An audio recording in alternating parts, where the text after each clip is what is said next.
21.7 billion and then 23. You're reacting to what Senator Escudero said na 23, which was submitted to us by the SCT, which were all your staff, and which I released to the media. And you've been going around saying mali numbers namin. So kung mali, correct it. Pero ang nagbigay ng number sa amin, staff mo, and you've been going around telling people, saan ba namin nanggaling? Eh, nanggaling nga sa staff mo. So anong problema? Mr. Chairman, listen to Can me we first. just go back? Listen to me first. Magkano yung total? Listen to me first, Senator Ang problema Nancy. I'm kasi, still the Mr. chair. Chairman. No, ang problema sa iyo, you keep going around saying, gusto ko makausap si Alan, gusto ko makausap si Cheese. Nagkita pa tayo sa party, may cellphone, hindi mo raw kami kinakausap, tapos manggugulo ka ngayon sa hearing. Thank you, Mr. Chairman. I made my point. There's no such thing as 23 billion. Paulit-ulit na tayo kanina Thank you, pa na Mr. Chair. 21.7 billion. Tabuang ka na, Day. Tapusin natin na maayos to. Senado to ng Pilipinas, hindi to palengke.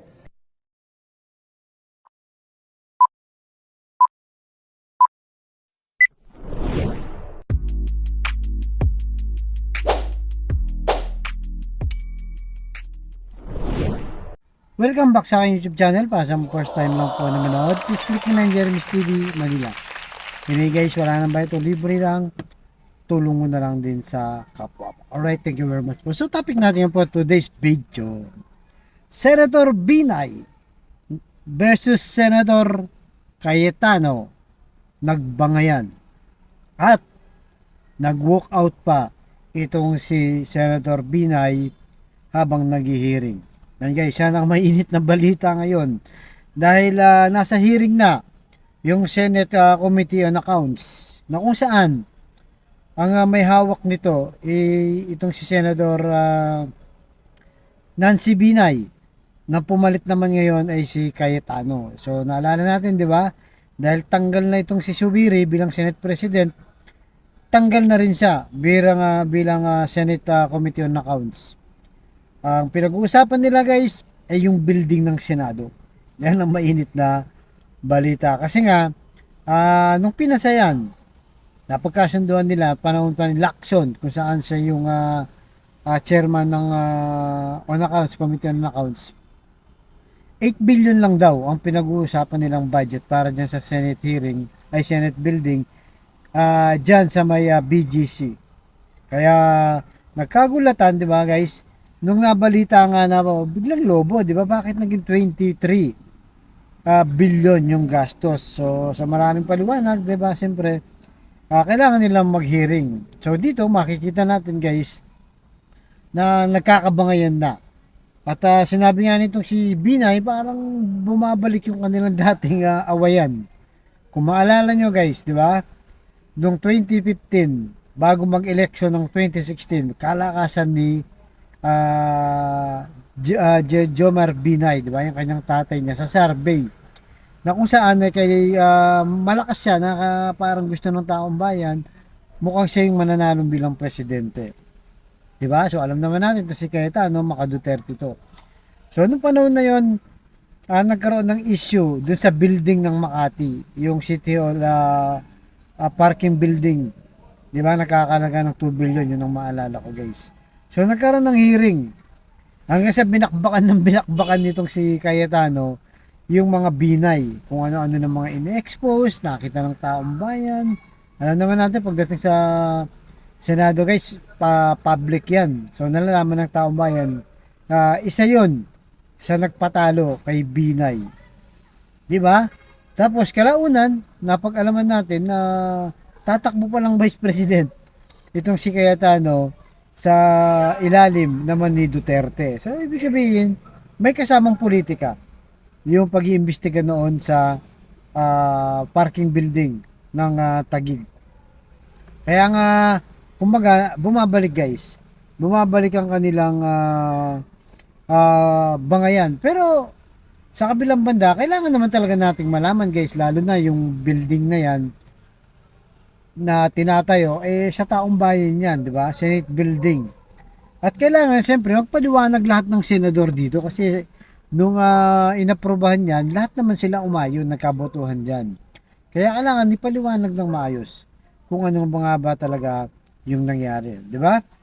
Kasi hindi yung birong pera yan, 23 billion, napakalaki. Kailangan maipaliwanag kung bakit sila umabot noon na sa original ay 8 million, di ba? Ay 8 billion. Nagsalita na dyan si Soto, si Lacson, na nagkagulatan. So talagang kailangan hearing to para malaman natin. At bukod doon guys, di ba?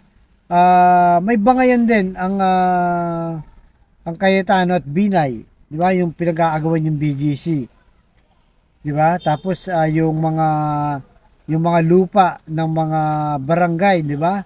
Yung Sembo, Comembo, Pembo, na kung saan ay nanalo naman ang Taguig, di ba? Sa Korte Suprema nanalo at nawalan yung Makati. Kaya medyo mainit to, guys.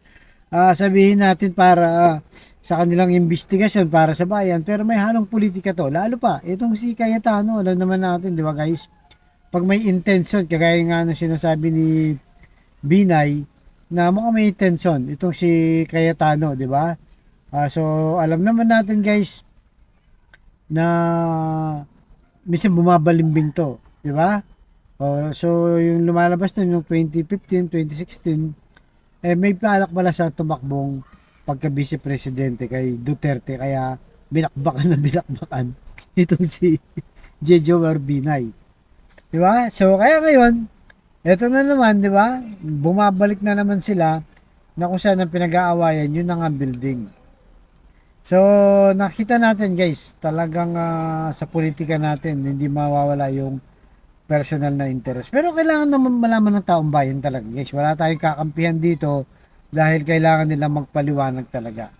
Dahil hindi naman biro yung pera na yan. Napakarami ng pwedeng gawin yan kung hindi tatayo yung building na yan. Di ba?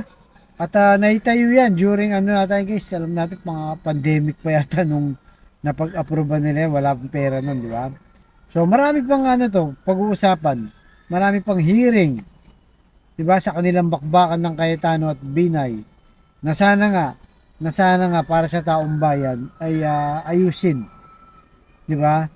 Ayusin ang kanilang mga sigalot at pag-usapan ng mabuti.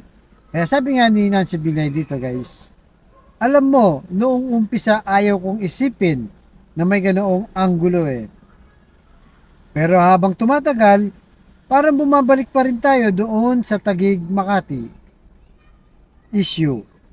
Lalong-lalo na, 'di ba? Na parang alam naman na iniisip natin na tumakbo ng lokal, going back to the Makati Taguig, going back to 2016 na 24 hearing, 'di ba? Ano ba talaga ang intention? Ang intention ba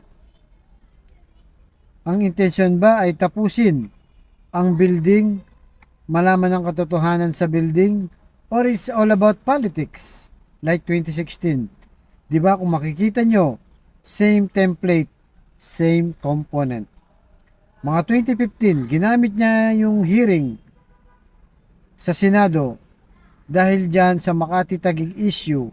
Nakakaano lang, it's bakit kailangan mong gibain yung institusyon just because may ganoong issue. So, talagang na to guys, politics na talaga to, di ba? Talagang hindi pa natatapos ang bangayan. At balita natin, hindi lang natin ako sure ditong si Abby Binay tatakbo ng mayor dyan sa Taguig. Pero ang alam ko kasi sa Senado yan guys So, malaman natin guys, habang nalalapit ang 2025 election, lalong iinit to. Dahil sa mga bangayan nila na to, malalaman natin at sana nga mabulgar kung anong dapat mabulgar dyan at malaman ng taong bayan. So kayo guys, anong masasabi nyo dito sa bangayan ng Binay at Cayetano? Diba? Personal interest to para sa bayan o talagang may corruption na nangyari dito? Although sinasabi nila wala pang corruption, pero mukhang ganun ang pinupunto. At kailangan natin ng paliwanag dahil pera natin yan guys. Pera ng taong bayan. Alright guys, hanggang dito lang po. Abangan nyo sa susunod kong vlog. Thank you.